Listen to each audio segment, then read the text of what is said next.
면책은 숨은 사랑보다 나으니라. 친구의 아픈 책망은 충직으로 말미암는 것이나 원수의 잦은 입맞춤은 거짓에서 난 것이니라. 아멘.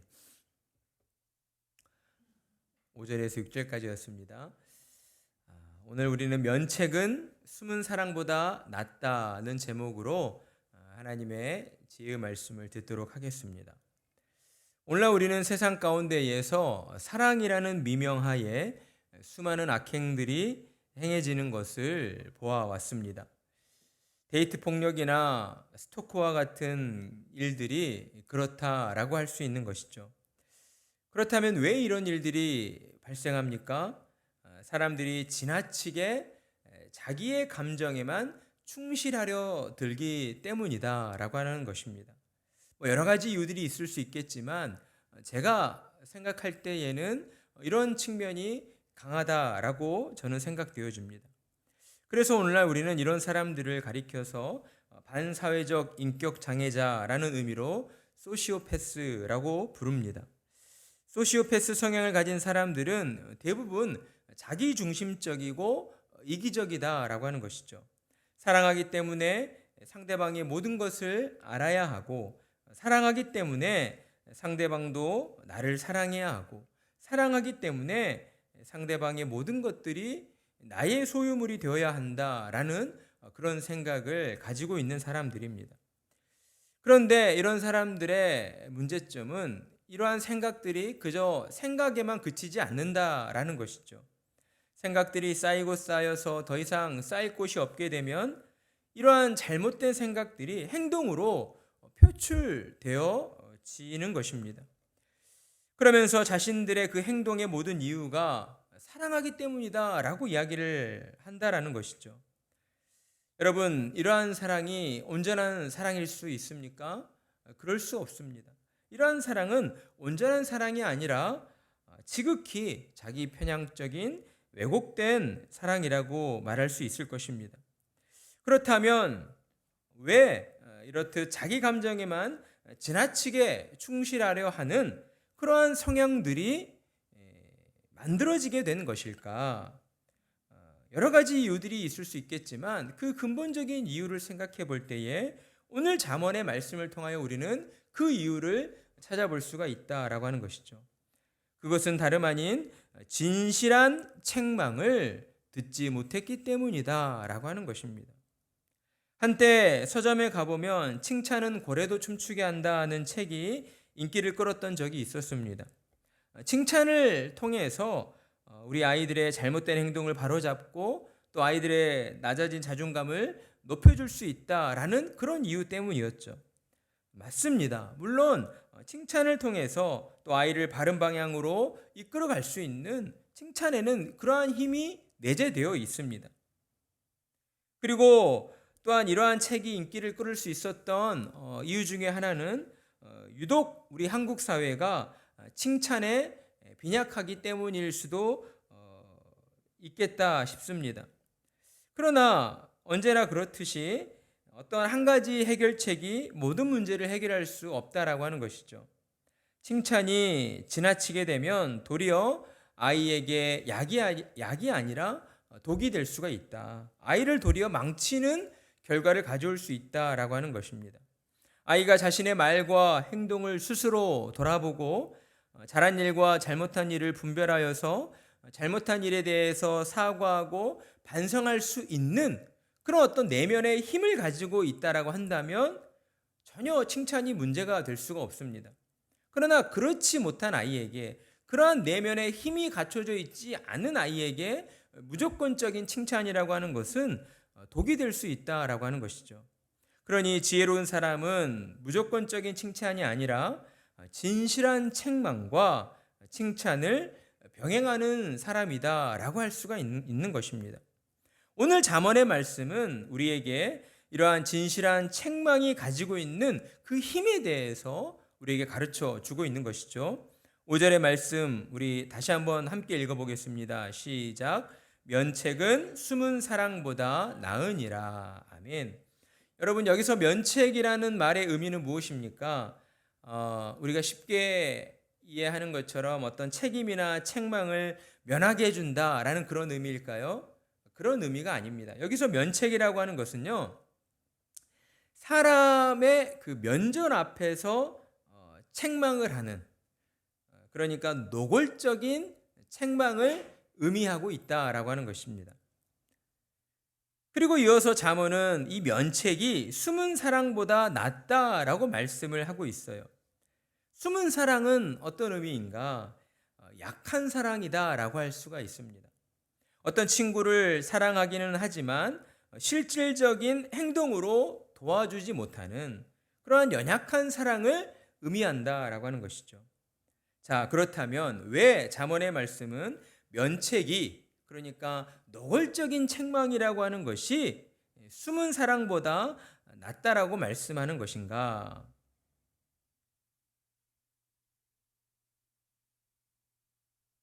왜 면책이라고 하는 것이 숨은 사랑보다 나을 수가 있는가? 우리가 생각할 때에는 누군가를 친구를 책망하는 것보다는 이렇게 실질적인 도움을 주지 못한다 할지라도 마음으로부터 사랑하는 마음을 가지고 그들을 안타까워하고 또 위로해 주는 그 사랑의 마음이 더 낫지 않을까라고 생각을 할 수가 있습니다. 그런데 하나님은 그렇게 말씀하시지 않는다라고 하는 것이죠. 그렇다면 그 이유에 대해서 우리가 함께 생각해 보겠습니다. 오늘 잠언의 말씀에서의 이 면책이라고 하는 것은요, 어떤 진실한 책망입니다. 그러니까 친구를 향하여, 형제를 향하여, 가족을 향하여, 지인을 향하여 진실하고 또 정직한 책망이다라고 하는 것이죠. 그렇다면 이러한 책망을 하는 그 사람의 마음 가운데에는 어떤 마음이 내재되어 있을까요? 미워하는 마음일까요? 싫어하고 시기하고 질투하는 마음일까요? 아니죠. 사랑하는 마음이 내재되어 있다라고 하는 것입니다.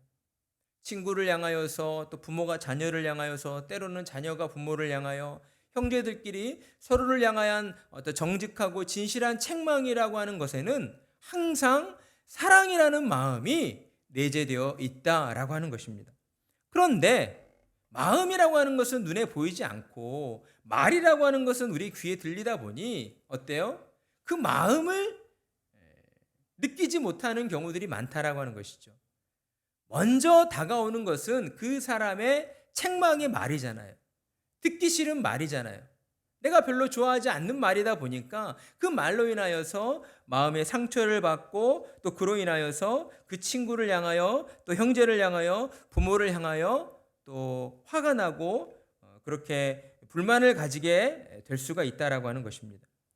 그러나 그럼에도 불구하고 이 책망이라고 하는 것에는 진실한 사랑의 마음이 담겨져 있다라고 하는 것이죠. 그렇다면 어떻게 해서 책망이 숨은 사랑보다 나올 수 있는가? 사람마다 다를 수가 있겠지만 여러분, 책망이라고 하는 것은 그것을 달게 받는 사람에게 큰 유익을 끼치기 때문이다라고 하는 것입니다. 우리가 전 세계 유명한 위인들을 살펴볼 때에 이러한 책망을 통해서 어떤 삶의 전환점이 되었고, 그러한 어떤 사람의 진실한 훈계와 책망을 통하여서 자신의 삶을 돌이켜서 큰 업적을 남긴 그러한 사람들이 많이 있다는 것을 우리는 알고 있습니다. 진실한 책망이 그 한 사람의 마음을 변화시켜 줄 수가 있다라고 하는 것이죠. 진실한 그 책망이 그 사람의 마음을 변화시킴으로써 어때요? 이전과 다른 전혀 새로운 삶을 살아가도록 그에게 동력이 되어주고 그의 마음을 이끌어줄 수 있는 어떤 하나의 지표가 되어줄 수 있기 때문이다라고 하는 것입니다. 그러나 여러분, 연약한 사랑, 숨은 사랑으로는 그런 변화를 만들어내기가 참으로 어렵다라고 하는 것이죠. 그저 위로하고 그저 감싸 안아주는 말만으로는요, 사람에게 어떠한 큰 충격을 줄 수가 없는 것이죠. 그러나 노골적인 책망 대신에 그 책망 안에 무엇이 담겨 있어야 해요? 사랑이 담겨 있어야 하는 것이겠죠.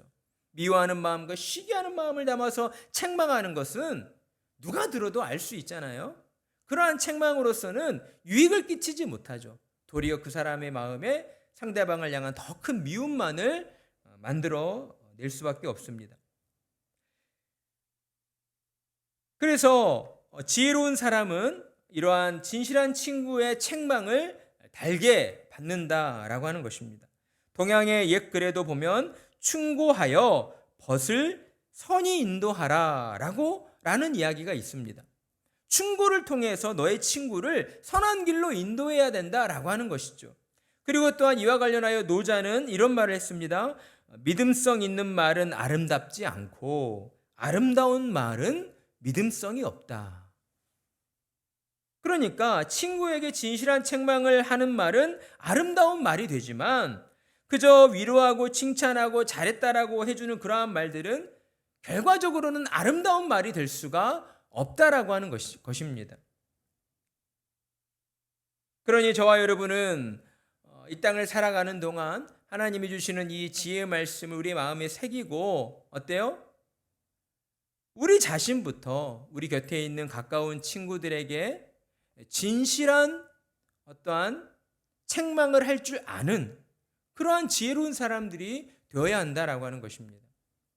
무조건적으로 상대방의 잘못을 비판하거나 비난하는 것이 아니죠.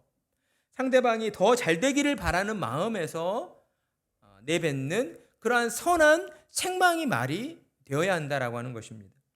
그리고 또 오늘의 말씀을 통해서 우리가 깨달을 수 있는 것은 과연 내 곁에 있는 친구들 중에 누가 진실한 친구인가, 누가 진정한 친구인가를 우리는 이 말씀을 통해서도 구별할 수가 있다라고 하는 것입니다. 우리 주변에 여러 친구들이 있지만 과연 어떤 사람이 나에게 진정한 친구가 되어주는 것인가?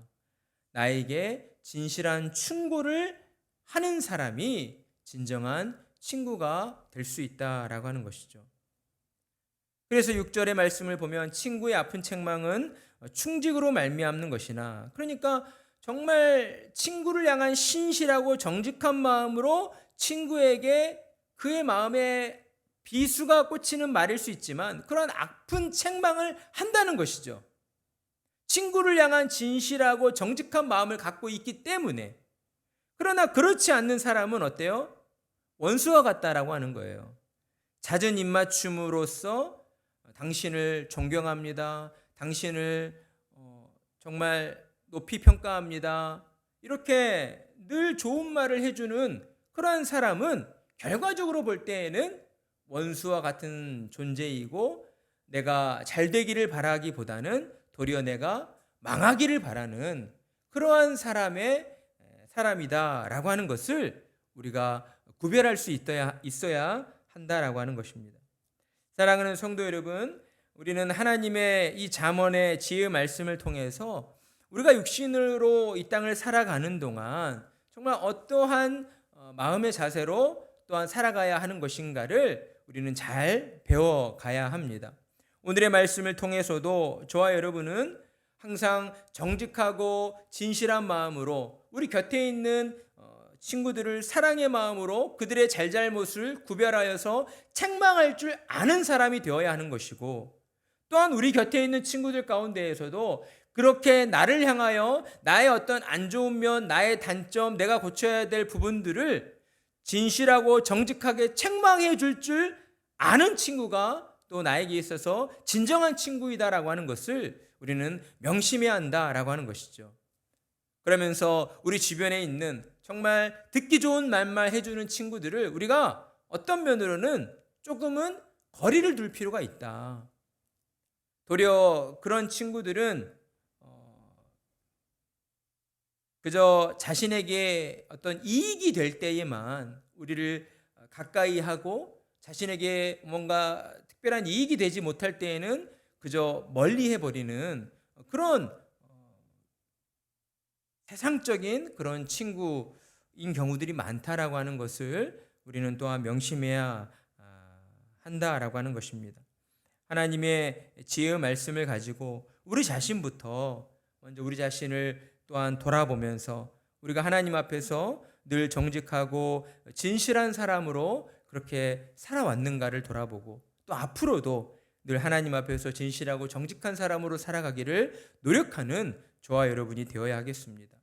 그리고 늘 언제나 다른 사람의 어떠한 허물보다는 우리 자신의 그 연약함을, 우리 자신의 약함을 먼저 발견하고 나 자신부터 하나님 앞에서 그리고 많은 사람들 앞에서 우리가 늘 책만 받지 않을 사람으로서 그렇게 정직하고 진실하게 살아가는 그러한 믿음의 사람들이 되어야 하겠습니다. 하나님의 그러한 은혜가 저와 여러분의 모든 삶에 가득하기를 간절한 마음으로 축복합니다.